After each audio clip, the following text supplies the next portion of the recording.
So today, this session is for the Community Pharmacy Assistant and Pharmacy Technician programs through the School of Allied Health.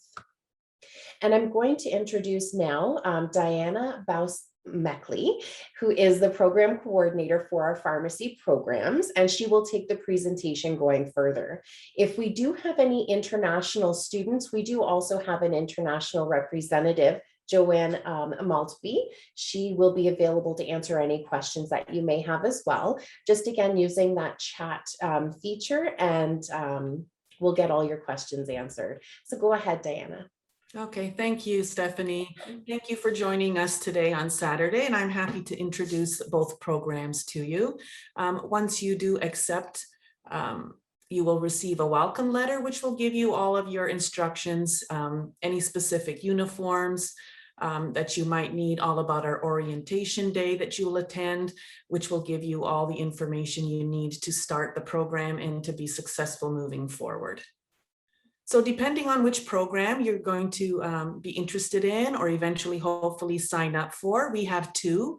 We have the Pharmacy Technician Diploma program, which is 2 years, or we have the Community Pharmacy Assistant, which is a 1 year. Both of them are experiential training, which means you will be going out on co-op. We will place you with the pharmacy, hopefully of your choice. We'll try to accommodate you. And before you go on placement, there is a placement coordinator that will work with you to make sure you achieve all of the requirements. You may need to have a police check. You might have to have a CPR course, which includes first aid, and you might have to have clearance with our health office for communicable disease screening, which is a requirement of a lot of our placement partners. But again, nothing for you to worry about. The placement coordinator walks you through all the steps that you'll need to take. So in the pharmacy, for some of you maybe have experience with the pharmacy and you kind of understand the roles and what goes on behind the dispensary, but I'm just going to roughly give you a breakdown. We have the pharmacist, who is university educated, a regulated health professional. They are the experts in medicated management. They perform all the clinical duties, the therapeutic counseling for the patients to make sure that the medication that was prescribed for you is therapeutically correct and doesn't interact with any medications you're already on. They provide medication reviews, chronic disease management, and immunization services. They collaborate with the patients, so they're very patient focused, the caregivers and other healthcare providers. And then we have the pharmacy technician role, also a regulated health professional. They perform the more technical duties. We support the pharmacist. We want them to be more patient focused. So we're doing the technical duties that used to be assigned to the pharmacist, like the actual final checking of a prescription. The pharmacist will do the clinical check that the medication is correct. There's no interactions. The dosing is right. The dosage form is correct. Once that prescription is filled and labeled, it's the pharmacy technician that does the technical check, making sure that the right medication was selected, the label is correct, the correct doctor and patient were selected, and all the technical checks like that. Pharmacy technicians also do device training. If you have diabetes and you need to use a glucometer, or if you have asthma and you need to use a special inhaler device, they can train you on that. They're an accountable and responsible partner to the pharmacist. They're expert professionals in the knowledge and their abilities related to all the technical elements of a prescription, patient information, and product and drug distribution. So that's the 2-year program we have. The 1-year program is the pharmacy assistant. It's only the 1 year. It can also be on the job trained, but we do find that the pharmacies do prefer to have someone that had the training at our college. Some places you can work as a long-term care pharmacy or community retail, just not in a hospital pharmacy. That's the only difference. Okay. Okay, obviously, it's a very detail-oriented job. You have to provide excellent patient care, and you have to notice any little errors that are made. So a little bit about the community pharmacy assistant, the 1-year certificate. You work right alongside the registered pharmacist and or the pharmacy technician. You're an integral part of that healthcare team, and you're providing a really important community pharmaceutical service. What are the admission requirements? You need an Ontario secondary school diploma or equivalent. You need English, math, so grade 12, college or university or the equivalent, and same for the mathematics. Okay.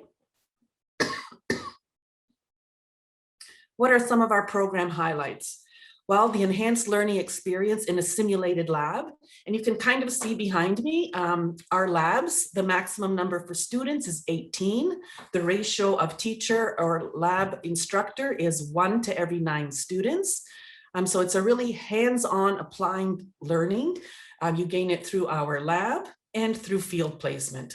So it says field placement is completed concurrently with your academic studies. That means while you're in school, you will come just on campus for your and online courses for the first 7 weeks. And then starting week 8, you will go out on 2 days and you'll do placement. So 3 days you'll be having classes, and 2 days you'll be doing field placement. So concurrently with your lessons, you'll be out in the field.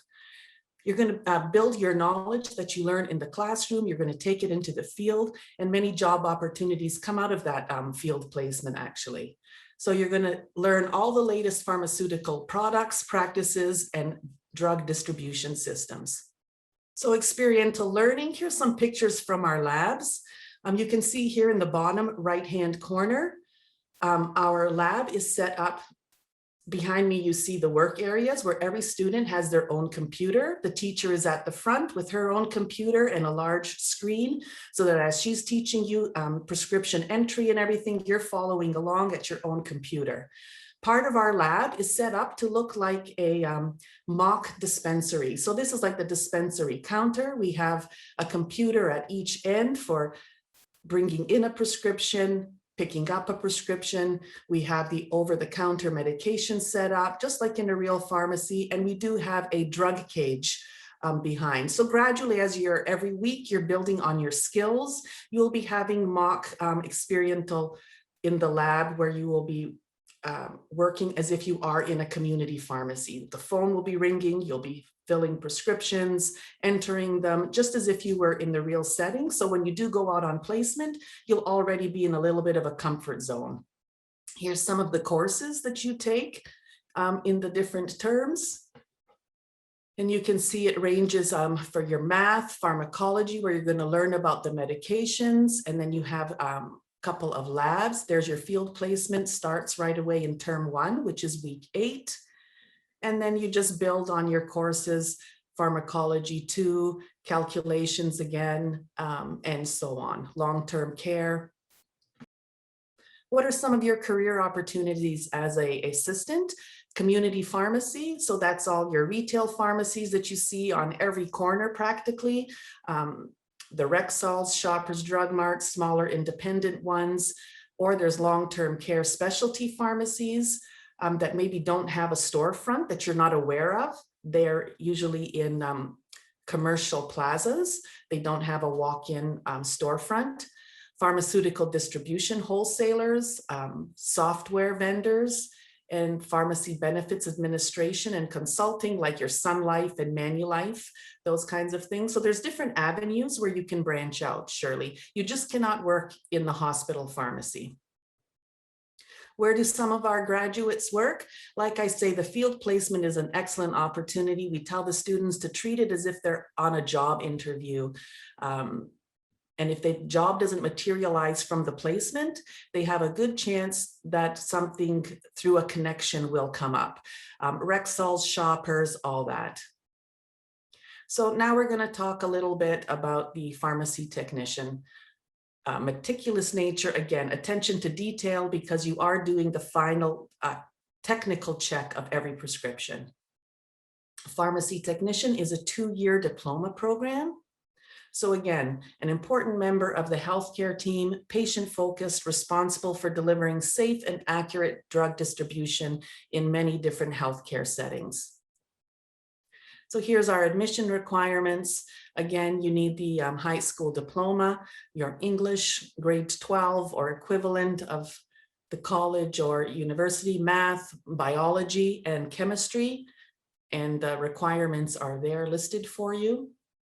And then again, if you're an international student and English is not your first language, there is, according to our regulatory authority, NAPRA, there is language proficiency requirements. So what are some of our program highlights? Again, very hands-on. We have 2 labs, the one where shared with the pharmacy assistants, and then we have a hospital lab also, which is the same side. So it's a lot of experiential learning, state-of-the-art community and hospital lab facilities, and we have a lot of simulated equipment. We have a sterile room, we have a couple of automated cabinets also that you will find in some larger pharmacies or definitely in the hospitals. So you do get exposure to those. You gain knowledge of the latest pharmaceutical products, the practices, and drug distribution systems. Unique interprofessional education is focused on patient care delivery. And at the end of in year 2, you will have to complete 360 hours of practical field placement. So that's about 9 weeks in total. So the graduates are eligible to write the Pharmacy Examining Board of Canada. And if you're successful, then you become a regulated pharmacy technician with the Ontario College of Pharmacists. So there's the difference. Pharmacy assistants are not a regulated health profession. Pharmacy technicians and pharmacists are. There's approximately 23 regulated health professions in Ontario: doctors, nurses, dentists, physicians, and pharmacists and pharmacy technicians. They were added about 10 years ago. So the program is positioned to meet all the requirements set by the National Association of Pharmacy Regulatory Authorities and the Canadian Pharmacy Technician Educators Association and the Ontario College of Pharmacists. So that's what it means to be a regulated health profession.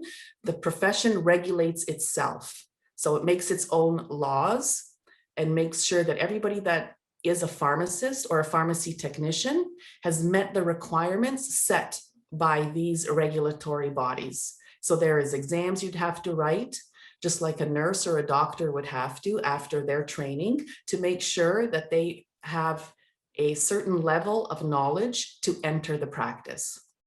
So here's a picture of a typical pharmacy. We have the pharmacist, we have technicians and assistants. You see and hours are simulated to really look like this with our medication, our counters, our computers, our printers. We have scanning capabilities now. So the simulation is so that when you go out on your 9 weeks of practice, you are actually a fully contributing member of the pharmacy team at your placement site. So understanding of the pharmacy technician role. So with our healthcare system the way it is, people are getting living longer. People are getting more chronic illnesses, diabetes, asthma, high blood pressure, high cholesterol, lots of chronic illnesses. Our pharmacies are the most visual and accessible healthcare members that the public has access to. Just imagine all the pharmacies that are out there. Many are open till midnight, some are 24 hours, very accessible. And especially during COVID, it showed us the value of pharmacies, because they were one of the few healthcare workers that remained on the front line. So what happens is the government realized that pharmacists were not being utilized to their full potential. They needed to be more patient focused and have more time to be one-on-one with patients. So in order to free up pharmacists, they decided to regulate the technicians. Previously, pharmacists could only do the technical check, and some pharmacies do about 200 prescriptions a day. So that would mean a pharmacist with all his medical background was doing the technical check on 200 prescriptions, making sure the right doctor, the right patient, the right med was picked. So they decided, let's up the training for the technicians, give them the technical duties and free up pharmacists to be more patient focused. So that's what happened. A few duties got taken from the pharmacist and given to technicians. Technical duties, like the final technical check of prescriptions, answering doctors' offices if they were giving verbal prescriptions over the phone. Pharmacy technicians can now take those verbal prescriptions. If a patient moves or for any reason wants to transfer their prescriptions from one pharmacy to another, before only a pharmacist could do that, now a technician can do that too. And again, now during COVID, our scope of practice got expanded further, and technicians now can get trained to give vaccinations. First, it was just the COVID, and now it's also going to be for influenza. So the technician scope of practice keeps expanding to give the pharmacists more patient-focused care. So the pharmacy technician scope of practice helps them to be more effective when they're assisting pharmacists, so that the pharmacist can be more patient-focused. Gathering patient information for the pharmacist to review, ordering and receiving and managing the inventory. You can imagine how many thousands of dollars are spent on medications. You really need to have somebody that is accountable for inventory, both hospital and in stores. Performing computer order entry, product preparation. There's some compounding. There's some specialty compounding pharmacies, medical device demonstrations, the transcribing of verbal orders, taking them over the phone, except for narcotics or controlled drugs. They can't be given as verbal orders. And then transferring prescriptions. Again, technicians can do that except for narcotics and controlled drugs. And all the checking of the technical aspects of a prescription. This cannot be performed by pharmacy assistants. But pharmacy assistants can certainly do computer order entry, manage the inventory, gather information for the patient profile, those kinds of things. It's the device training, the transcribing, the transferring, and the checking that assistants cannot do. So to become a registered pharmacy technician, first you have to graduate from a 2-year college diploma from an accredited program. And again, Niagara College is accredited. So once you graduate from us, you have to complete structured practical training, referred to as SPT, and you do that at a community pharmacy or a hospital. And many times our students arrange for this structured practical training when they're out their 9 weeks of their field placement. They establish a relationship with the place they're at field placement, and they can get their SPT done there. Then there is a jurisprudence exam, which is the laws of Ontario as they pertain to pharmacy. And then there is 2 exams that you have to pass with the Pharmacy Examining Board of Canada.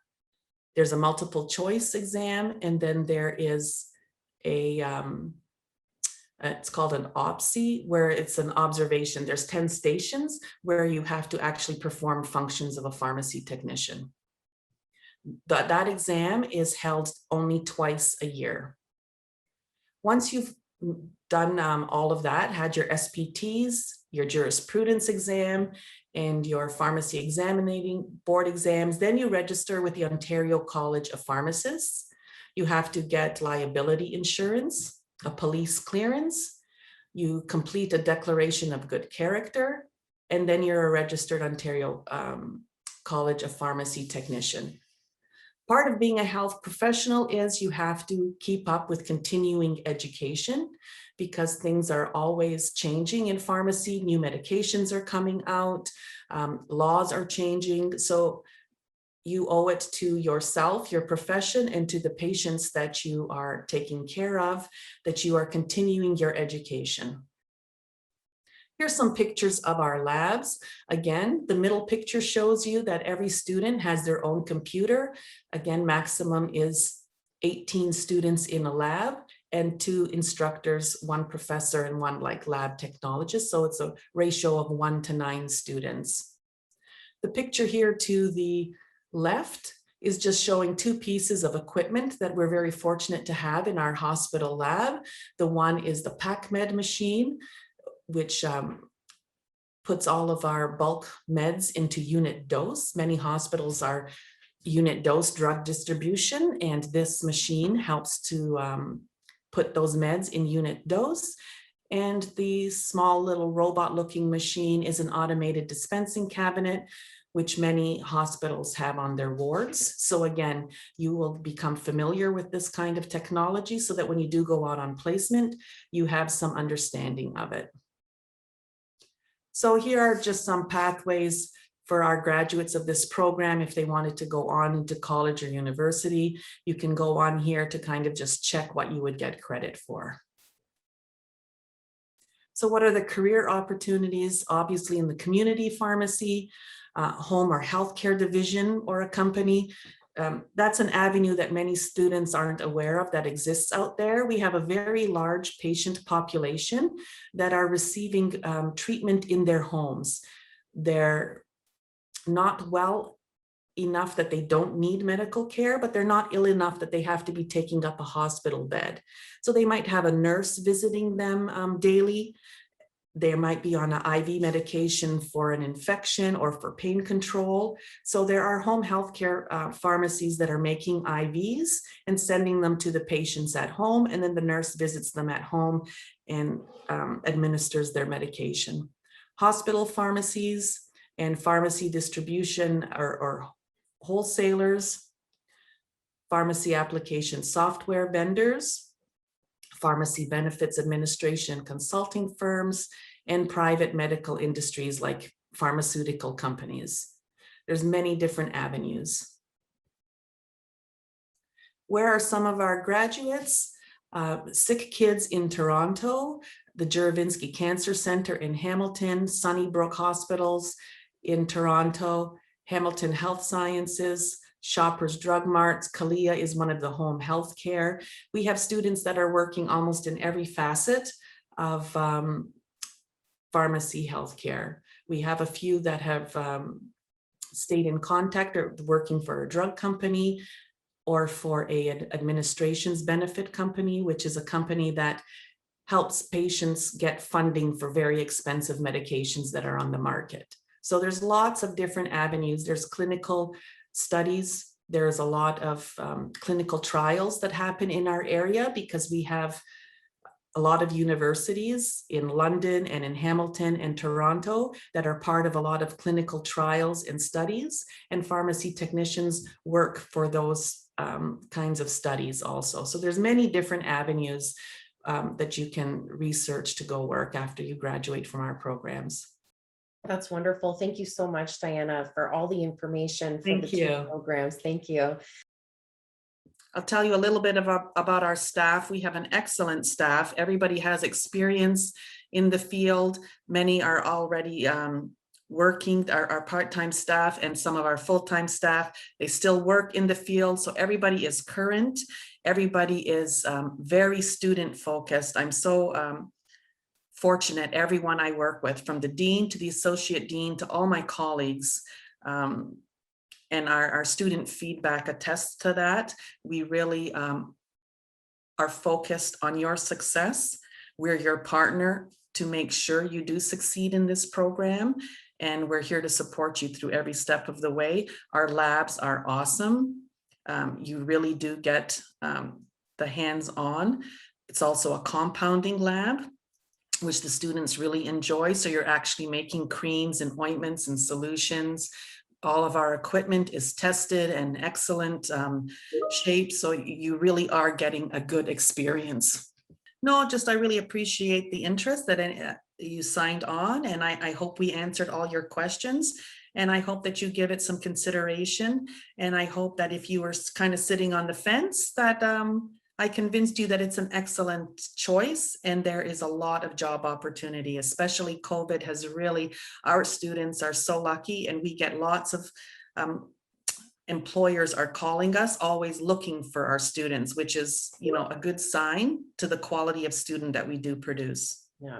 Oh, that's amazing. That's great. And that's the perfect note to leave off on, that there's such a high demand for the technicians and assistants. Yeah, there is. Perfect. Okay. Well, thank you so much. I'm going to end the session now. Thank you. Have a great day, everybody.